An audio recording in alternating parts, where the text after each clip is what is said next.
Katie Patrick, welcome to the Human Capital Innovations Podcast. Thanks for having me. Yeah, it is a pleasure. I've been following you and your work for a long time now. And when we reached out a while back, to try to get connected for an episode, I was just so thrilled. I'm really excited to explore the social impact space with you. This is a passion that we both have. And it's just very, very important work. And so I'm excited, for our conversation together today. As we get started, let me also say the way I'm going to frame this today is that we're going to talk about why optimism, creativity, and imagination are so important to changing the world, again, from a social impact lens.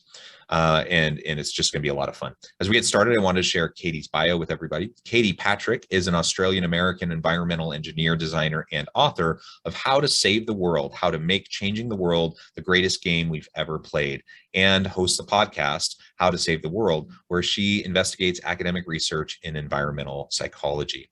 That's only a brief snippet of all the cool stuff that you do. Anything else you want to share with listeners by way of your background or personal context before we launch on into the conversation?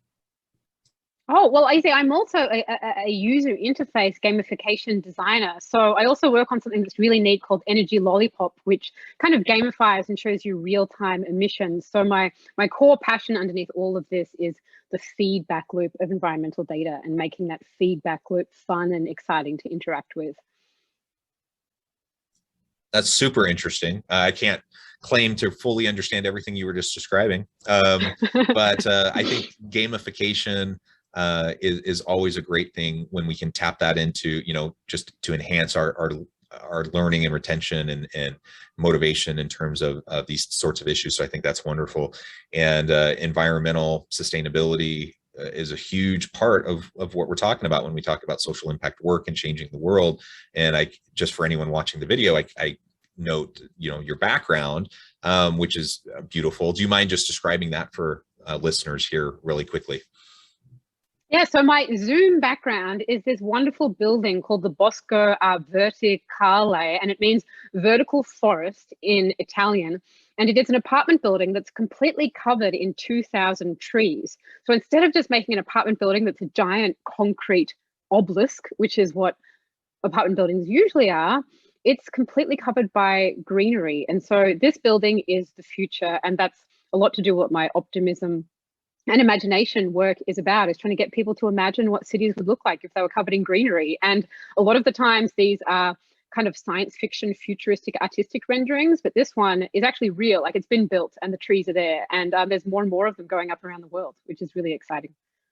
Yeah, that is just so amazing. And it's really, man, it just makes me hopeful because, like you say, so much of this world of social impact, we have all these grand ambitions and we have all these aspirations, but a lot of it does sometimes seem a bit, like sci-fi or just so far off in the future. But when we can see, real things being implemented that dramatically change the conditions that we're in, it's just really inspiring and gets me excited to continue the work, even though sometimes you feel like you're beating your head against the wall trying to make a difference. So that's why we're talking about optimism today. So let's start there. Why optimism? And then we'll lead into creativity and imagination, into driving change in the world. But why do we start with optimism? Why is that so essential? Well, you just summed it up in what you were just saying. Like, when you saw my background image, I'm not sure, have you ever asked people on your podcast about their Zoom backgrounds before? I'm not sure I have. Yeah, so this is the first time, just by putting a simple picture that's one of my favorite pictures up, that's instantly gotten you to start talk about feeling hopeful, starting to feel optimistic, starting to feel excited about the future. One of the core things that we need to do to engage people in the innovation and the behavior change and the policy, all of the stuff, is to give people the I have a dream speech for the planet. Now, the environmental movement has largely come out of being reactive to bad things that have happened. There were terrible toxic pollution events like Love Canal, some people might know about, the Bhopal disaster in India, where a whole lot of people were killed by chemicals, deforestation, whales being killed. There's so many problems. So where the whole movement came out of being reactive to bad things that were happening. And so that has infiltrated the entire communications tone of the environmental profession, which makes sense when you think about it in that context. But now we're having a new shift, and we really need this shift to start taking hold in a big way, which is, instead of telling the story of what we don't want, we need to start telling the story of what we do want. And that's because we need to get our heads around that building an environmentally sustainable civilization is much more like the JFK speech of, we go to the moon not because it is easy, but because it is hard. It's one of these enormous, epic, problem-solving, complex, civilization-changing movements, and we need to captivate people's imagination to be able to do the complex problem-solving. This isn't just do a top 10 easy green tips and we'll get there. And it's also not, we can just bring in a carbon tax and it will all be solved. There are millions and gazillions of little tiny pieces of this puzzle that need to be problem solved. Like simple things to do with electric vehicles properly being charged and being able to get your kids to school on an electric bike or a scooter without having to use a giant SUV to drop your kids off. I mean, there are just so many of these problems that need to be worked on.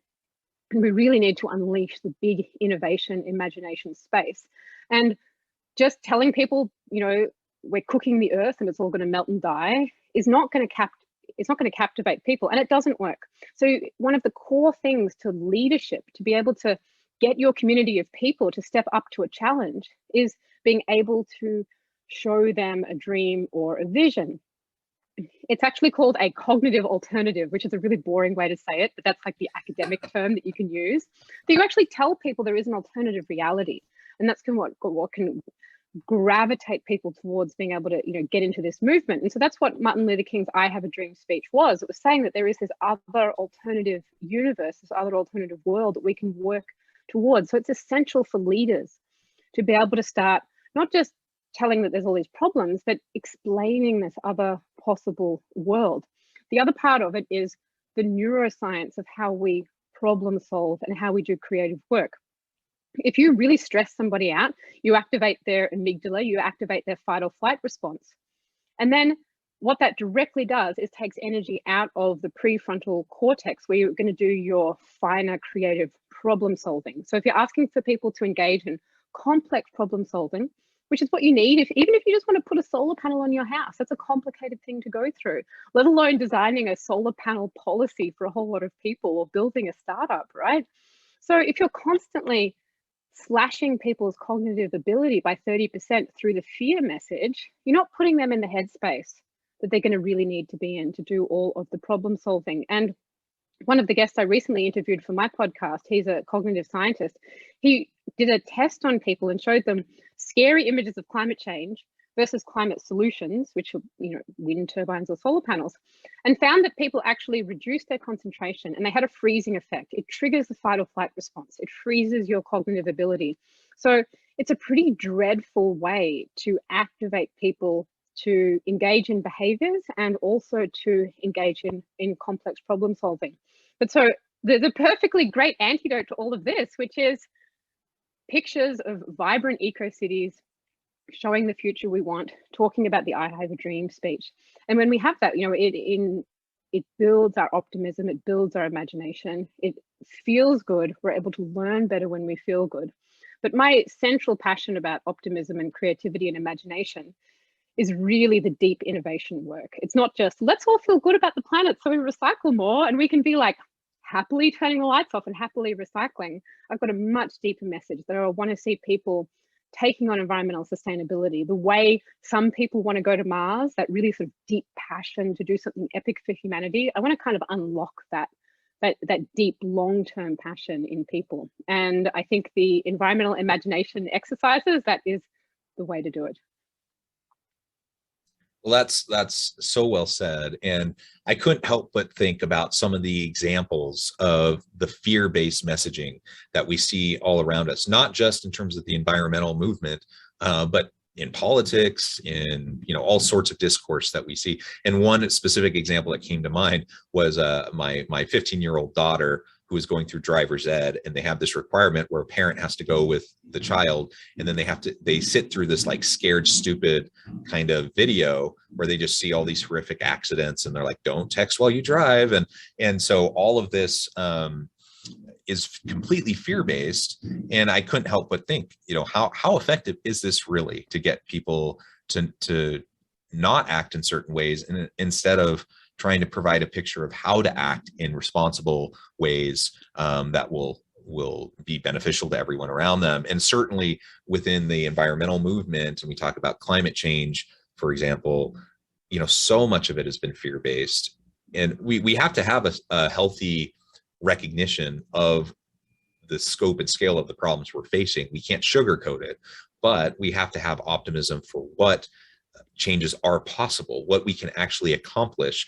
Otherwise, we're just scared. And if we're just scared, we're not doing stuff. We're not getting new things done. We're not continuing the narrative and the dialogue in a way that will bring in new people to understand the issues and then drive wider scale community and societal change. Well, I think in the example with terrifying your daughter into being a safe driver, I mean, it might be good to have some scary scenarios. I think with something like driving, where there's a very real relationship between the behaviors that make unsafe driving and there's really sort of terrifying, deadly consequences. Perhaps it's a good fit in that scenario. But when we're talking about things like climate change and environmental sustainability, we've really got a unique issue in that a lot of these things are commons, meaning that we all share the atmosphere, we all share the air, and you don't get a direct benefit from a lot of these environmental behaviors. The only benefit you're getting for yourself is that you feel better, like it's to do with your identity, your sort of sense of morality of who you are. So it's a bit different to things like smoking and going to the gym and safety, where there's a very direct relationship between your own personal gain. That what makes environmental psychology really different to the other types of behavioral psychology. But so getting into this fear versus optimism thing. Now, I don't think we need to get rid of all of the sense of urgency. That's a really important part of the message. But one thing I really love to do with any type of communication is follow this storytelling template of the hero's journey, which some people might have heard of. It's like a standard 12-step narrative that almost every Hollywood film uses. And it works because it's reflective of the way that we think. And one thing that makes storytelling really work is having contrasts between, something terrible could happen, but it doesn't need to be terrible. It could be really awesome. And they use this in just your, the old school infomercials, where you have someone like on the couch and they're really overweight and it's got that blue tone. And then they contrast it to the sports model on the, on the exercise equipment. But this contrast is really powerful in storytelling, and all of the great speeches have been analyzed to show this contrast. And so when you bring the hero's journey storytelling template, which I just love and I can't get enough of, I never ever deviate from it, it naturally has this contrast in it. You talk about the ordinary world, right? Which is, we have these problems, and then the ordinary world is contrasted against this call to adventure. But we could have this amazing world. You really want to live in a world that's covered in concrete and climate change? Well, we could have a world that's covered in vibrant eco-cities where we all get along, and then nature comes back and we have wildlife corridors. You're putting this contrast together. And then the third step is you have objections to the call, where people go, well, that's a little bit crazy. Is it really possible? You say, no, it really, really is possible. And we can do it because of these different reasons. And then you call them into the adventure and you say, well, would you like to come with me? I've showed you the contrast. I've dealt with your objections. I've given you some legitimacy of why we can possibly do it. Now come with me, and I'll invite you to come with me on this journey, and let's figure it out. And when you frame it in this 5-step process, it all kind of starts to make sense, and it's genuinely really captivating. And you do have both stories in there. You have the polar opposite of the scary reality of climate change and also the wonderful future. And I think when you explain it that way, it's really exciting, and you also don't forget. There's no kind of like naive complacency and forgetting and sort of ostrich putting your head in the sand of the reality of climate change. It's really working with this contrast. However, all of the environmental engineers and environmental scientists that largely work in sustainability have never heard of the hero's journey. We don't go to authoring school or film writing school or advertising school. Like the most of the people are technical professionals who are trying to, you know, fix up the world. And we're not communications professionals. And so this style of communication is not filtering through to the type of people whose job it is, who is often putting these campaigns together. So what you end up happening is just step one, you know, the ordinary world, the problem in the 12-part story. And then it ends there. And you're like, okay, you know, but there's 5 steps to start the story. And then if you keep going, there's 12 steps to end to the happy ending. So, I mean, if we're only going one of the 12 steps in the story, you're only going to be saying, well, everything's really terrible. There's all this other stuff you need to communicate as well. So I just think everybody's just got to do a course in the hero's journey. I've got a chapter on it in my book. And just, you know, just really start learning about the psychology and the art of communication and of behavior change. I mean, it's a wonderful field to study. I mean, I immerse myself in it. It's fascinating. Yeah, it's so interesting. And it is all about influence and impact, isn't it? And so we need to message, we need to create a narrative and a story that is compelling to people, that can connect with them, can hook them, and can drive behavior change that drives community and societal change, you know, collectively. And so we can't look past the importance of the way we frame, the way we message, and just how we communicate and influence others around us. You know, that's important in any sort of leadership that we do in an organization. Certainly it's relevant when we're talking about environmental sustainability and change in our communities and social impact and things of that nature. The last thing I want to touch on briefly, I know we're getting short on time, but you've already talked a little bit about imagination, creativity, imagination that drives innovation. Let's speak a little bit more to that. Optimism can then lead, it creates an environment where people feel like they can, in a psychologically safe way, imagine and create and innovate. And that's what we need in a changing world. We need to drive innovation. What do you see as perhaps maybe a hindrance to that, and how can we overcome that to better foster, you know, this imagination and creativity within ourselves and within, you know, the groups that we are involved in?